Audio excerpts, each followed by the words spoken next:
A busca pelas origens. Uma jornada científica. De onde viemos? Essa é uma das perguntas mais antigas e intrigantes que a humanidade já fez. Essa pergunta, desde que o mundo é mundo, não sai da cabeça da gente. É uma questão que atravessa gerações, culturas e civilizações. A busca pelas nossas origens é uma viagem no tempo, voltando para um passado longínquo do nosso planeta, quando a vida dava seus primeiros passos. Imagine um mundo primitivo, cheio de vulcões em erupção, raios cruzando o céu e oceanos fervilhando de atividade. A ciência, com suas ferramentas, busca desvendar os mistérios da origem da vida na Terra, explorando teorias e evidências que nos guiam nesse caminho fascinante. Cientistas utilizam equipamentos avançados e técnicas inovadoras para analisar dados e formular hipóteses. Lembra dos mitos e lendas que explicavam a origem da vida? Desde tempos imemoriais, as culturas ao redor do mundo criaram histórias para explicar nosso surgimento. Pois é, cada cultura tinha a sua história, muitas vezes colocando a mão de deuses poderosos na jogada.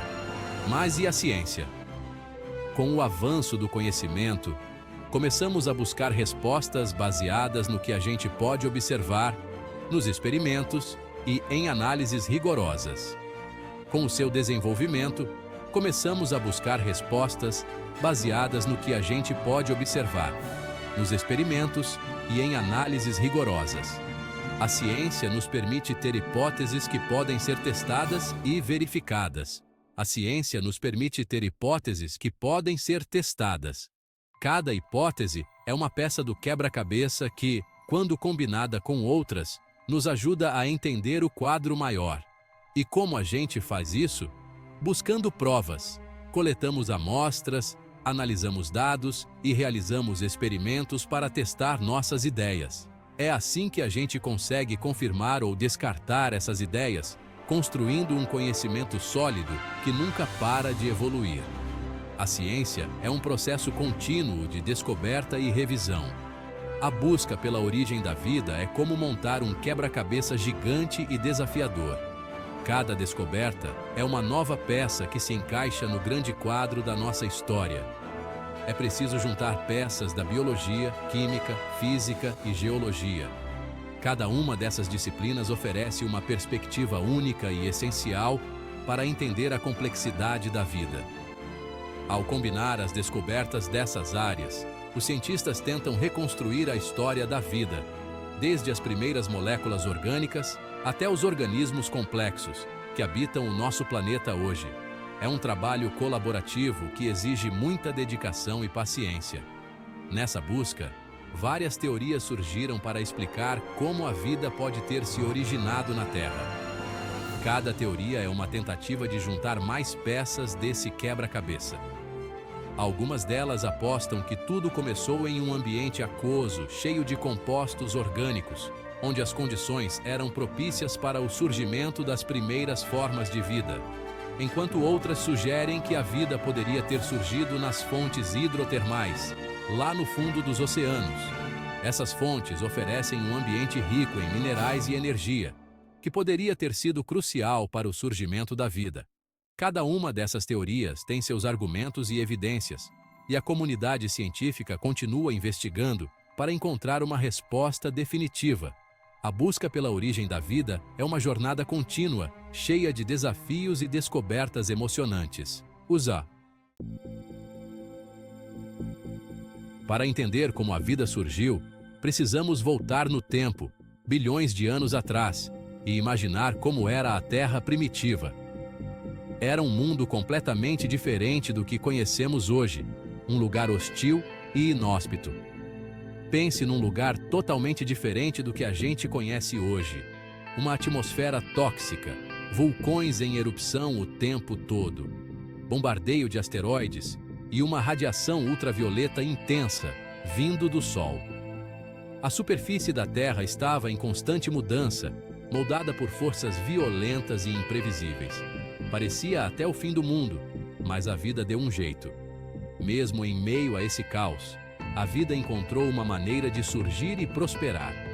Os ingredientes básicos para a vida, como carbono, hidrogênio, oxigênio e nitrogênio, já estavam presentes na Terra primitiva.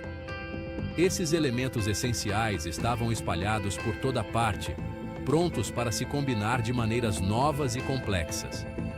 Esses elementos se juntaram em moléculas simples e formaram a base para a química prebiótica, um conjunto de reações químicas que vieram antes da vida como a conhecemos.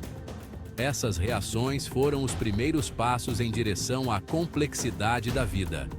A água líquida, tão importante para a vida, também já existia na Terra primitiva, formando oceanos gigantescos e rasos. Esses corpos d'água eram cruciais, fornecendo um meio onde as moléculas poderiam se mover e interagir. Esses oceanos viraram verdadeiros caldos químicos, onde as moléculas orgânicas se acumulavam e interagiam, criando o ambiente perfeito para o surgimento da vida. A interação constante dessas moléculas em um ambiente aquoso facilitou a formação de estruturas mais complexas. Esses processos químicos complexos, que levaram à formação das primeiras moléculas orgânicas, aconteceram ao longo de milhões de anos. Cada pequena mudança química foi um passo em direção à vida. As condições extremas da Terra primitiva, em vez de atrapalhar, podem ter sido o empurrãozinho que a vida precisava para começar.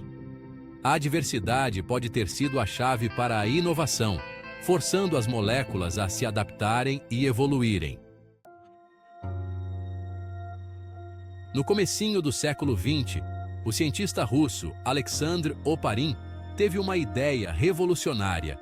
E se a vida tivesse surgido a partir de matéria não viva em um processo gradual, dentro de um tipo de sopa primordial, essa sopa, rica em moléculas orgânicas, teria se formado nos oceanos da Terra primitiva a partir de gases presentes na atmosfera. Mas de onde veio a energia para as reações químicas que criaram as primeiras moléculas orgânicas? De várias fontes, como a radiação ultravioleta do Sol, descargas elétricas de raios e o calor dos vulcões. Essas condições extremas, segundo Oparin, teriam fornecido a energia necessária para a síntese de moléculas complexas, a partir de compostos mais simples.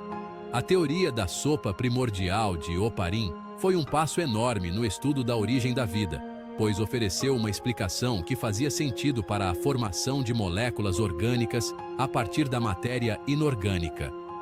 Essa teoria, que depois foi aperfeiçoada por outros cientistas, como John Haldane, abriu caminho para pesquisas que tentavam reproduzir as condições da Terra primitiva em laboratório. Seção 4. O experimento de Miller-Urey, simulando a origem da vida. Este experimento é um dos mais fascinantes e reveladores na história da ciência. Em 1953, Stanley Miller e Harold Urey realizaram um experimento histórico que colocou a hipótese da sopa primordial à prova. Eles queriam entender como as primeiras moléculas orgânicas poderiam ter se formado na Terra. Eles recriaram em laboratório as condições da Terra primitiva, com uma atmosfera cheia de metano, amônia, hidrogênio e vapor d'água. Tudo isso sob descargas elétricas. O resultado? Surpreendente. As descargas elétricas simulavam os relâmpagos que teriam sido comuns na Terra primitiva. Depois de alguns dias, Miller e Urey observaram a formação de aminoácidos, que são como tijolinhos que formam as proteínas, moléculas essenciais para a vida. Esses aminoácidos são fundamentais porque são os blocos de construção das proteínas, que desempenham inúmeras funções biológicas. Esse experimento mostrou que era possível criar moléculas orgânicas complexas a partir de compostos inorgânicos, em condições que imitavam a Terra primitiva. Isso foi um grande avanço, pois sugeriu que os componentes básicos da vida poderiam surgir espontaneamente. O experimento de Miller e Urey foi um marco, mas é importante lembrar que as condições exatas da Terra primitiva ainda são debatidas pelos cientistas. A ciência está sempre evoluindo e novas descobertas podem mudar nossa compreensão. Novas descobertas sugerem que a atmosfera primitiva tinha uma composição diferente daquela simulada no experimento original. Isso significa que ainda há muito a ser explorado e compreendido sobre a origem da vida. Mesmo com essas ressalvas, o experimento de Miller e Urey continua sendo um capítulo importante no estudo da origem da vida, mostrando que a química prebiótica pode ter sido um passo crucial na jornada da não-vida para a vida. Ele nos lembra que a ciência é um processo contínuo de descoberta e entendimento. Seção 5. Fontes hidrotermais. Um oásis no fundo do oceano. Enquanto a sopa primordial era a teoria principal sobre a origem da vida, uma nova hipótese surgiu. E se tudo tivesse começado nas fontes hidrotermais? No fundo dos oceanos, essas fontes liberam água quente cheia de minerais e compostos químicos vindos do interior da Terra. Presentes em todos os oceanos, essas fontes hidrotermais criam um ambiente único e cheio de energia química. A vida ao redor dessas fontes não depende da luz solar, mas sim da quimiossíntese, um processo em que bactérias transformam compostos químicos em energia. Muitos cientistas acreditam que a vida pode ter se originado nas fontes hidrotermais, protegidas da radiação solar e com acesso a uma variedade enorme de compostos químicos. A descoberta de organismos extremófilos, que vivem em condições extremas de temperatura, pressão e acidez, dá força para essa hipótese. As fontes hidrotermais, com sua grande diversidade de vida microbiana e condições extremas, se tornaram um laboratório natural para estudar a origem da vida.